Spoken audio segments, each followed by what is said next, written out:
Yesterday, Saigon gave me one frame.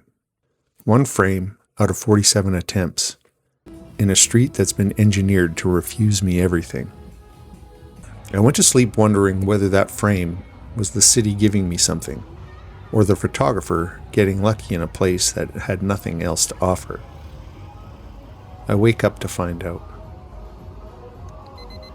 It's 4:30 in the morning. The room is dark. The hum of the air conditioner is the only thing in the room with me, and the city is already running. The time change is doing me a favor. My body thinks it's 14 hours later than it is. I'm awake without effort, and the city is awake with me. The first thing you hear in Saigon at this hour is not silence breaking. It's movement that's never stopped, simply becoming visible. Coffee first. A small shop 1 block down from the hotel. Coconut cream coffee. Strong drip, condensed cream, and ice. The exact opposite of what I drink at home, which is the entire point. I sit and I enjoy the moment. There's a banh mi spot in District 1 that the internet has decided is the one. I walk over. Have you ever stood in a working queue at 6 in the morning in a country that you've never been in and felt against everything you expected, like you belonged in this line? 15 people, most of them on the way to somewhere. The line is not the photograph. The sandwich is not the photograph either. I point, I receive, I pay. The sandwich weighs more than the camera. I take it back to the hotel. I make one frame of it before I begin. For myself, and that's enough. The work today is somewhere else. Then I walk to the market alone. 8 million people in the city, scooters in every direction, and a language I don't speak. And no part of me feels uncomfortable.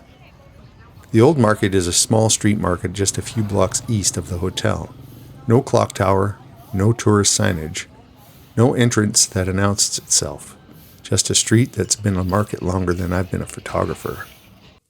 The old market, just before 7 in the morning, is the best light I've found in Saigon. Not the long golden hour I know from the Okanagan that arrives with drama and leaves in 12 minutes. This light is softer, diffused through the surrounding buildings before it reaches the produce. But it has direction. It's coming from somewhere. And direction is everything. Direction tells you where to stand. What this morning is about to teach me in a market that I've never walked is that yesterday's lesson was not the whole lesson. Yesterday, I learned to stop, to watch, to let the scene declare itself before I raise the camera. This morning, the lesson is the next one. Once the scene has declared itself, you move with it. A market is not a landscape. You can't find position, and you can't wait for light to come to you. The light moves with the vendors, and you move with them.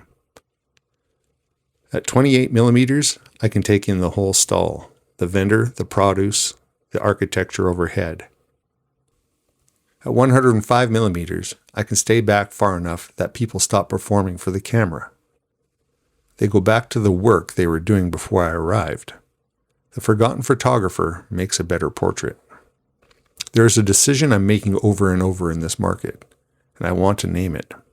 Shutter speed. At 1/500th of a second, the cleaver coming down on the chopping board is frozen. The vendor's hands are sharp. The motion is gone. The action is preserved as a fact. At 1/30th of a second, the same cleaver becomes a streak. The arc is visible, and the action is preserved as motion. Neither is correct. Both are honest. The frozen frame says, "This happened." The blurred frame says, "This is happening." 2 different photographs of the same instant. The only thing that changes is the shutter. I shoot both. I shoot a lot of both. 60 frames in 2 hours. Maybe 10 of them carry the right answer for the moment they record. That ratio doesn't trouble me anymore. 2 markets in one morning. Only one of them is photographing. After the old market, I walk a few blocks over to the trinket market. Inside of 90 seconds, 3 different vendors have stopped in front of me with the same souvenir at 3 different prices. The camera's at my side, and they don't care. The conversation is not about the camera. It's about whether I'm leaving with something. A market that needs to sell is not a market that lets itself be seen. A market that needs to sell needs you to look at only one thing, which is the inverse of what photography asks of a place. I leave inside of 10 minutes. The heat is rising. My shirt is soaked through. The camera has what it is going to have from this morning. Saigon gave me one frame on day 1 and a market on day 2. Hoi An is tomorrow. Whatever the answer is starting to gather. 2 days in Saigon, and underneath the work, the question I came here to ask is beginning to answer. Could a life be made in Vietnam? The answer came back this morning walking out of the old market with 60 frames on the camera. And the light still warm on the back of my neck is the simplest one I could have hoped for. Yes. Not decided, not certain, not a plan. Just a yes that arrived honestly, with the camera at my side and the morning still in front of me. I went to Saigon to find out whether the practice would hold up somewhere it had never been tested. 2 days in, and the practice still holds.